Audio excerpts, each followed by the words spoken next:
everyone, and today I'm going to read you a story called Ruby's Worry. This is Ruby.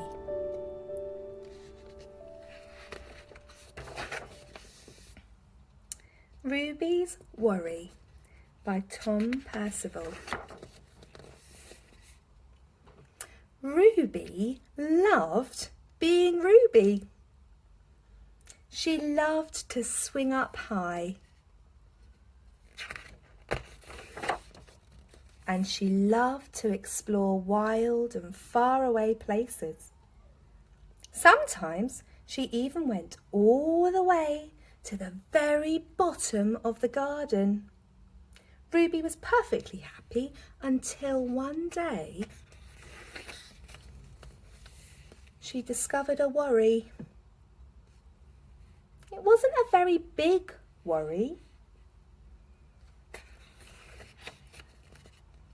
In fact, it was so small that at first Ruby hardly noticed it.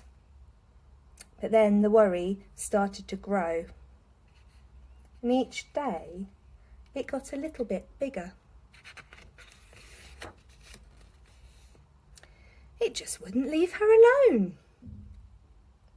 It was there at breakfast, staring at her over the cereal box.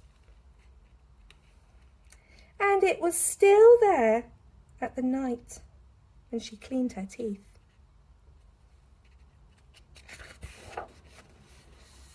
The funny thing was that no one else could see Ruby's worry, not even her teacher. So Ruby pretended that she couldn't see it either.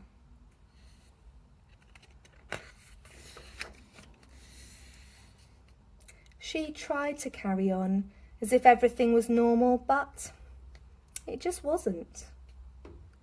The worry was always there, stopping her from doing the things that she really loved.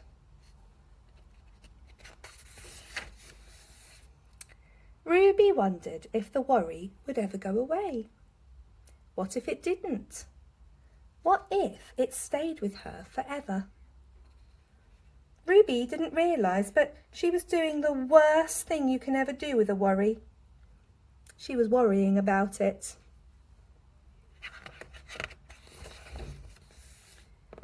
Now the worry was enormous.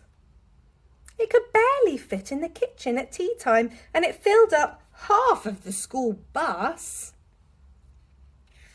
And it took up whole rows at the cinema. The worry became the only thing that Ruby could think about, and it seemed like she would never feel happy again. Then one day something unexpected happened. Ruby noticed a boy sitting alone at the park. He looked how she felt, sad. And then she noticed something else, something hovering next to him. Could it be a worry? It was. Ruby realised that she wasn't the only person with a worry after all. Other people had them too. She asked the boy what was on his mind, and as he told her, the strangest thing happened.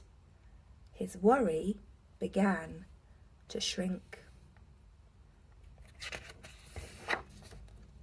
Then Ruby did the best thing you can ever do if you have a worry. She talked about it. As the words tumbled out, Ruby's worry began to shrink and shrink until it was barely there at all. Soon, both of their worries were gone. Finally, Ruby felt like herself again. And of course, that wasn't the last time she ever had a worry. Everyone gets one from time to time. But now that she knew how to get rid of them, they never hung around for too long.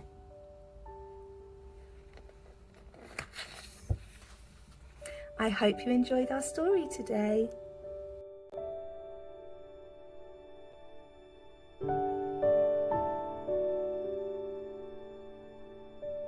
Remember, if you ever have a worry, do what Ruby did. Talk about it to a grown-up or someone that you trust. They'll always be there to listen to you. Thank you for listening to Ruby's Worry. See you soon. Bye.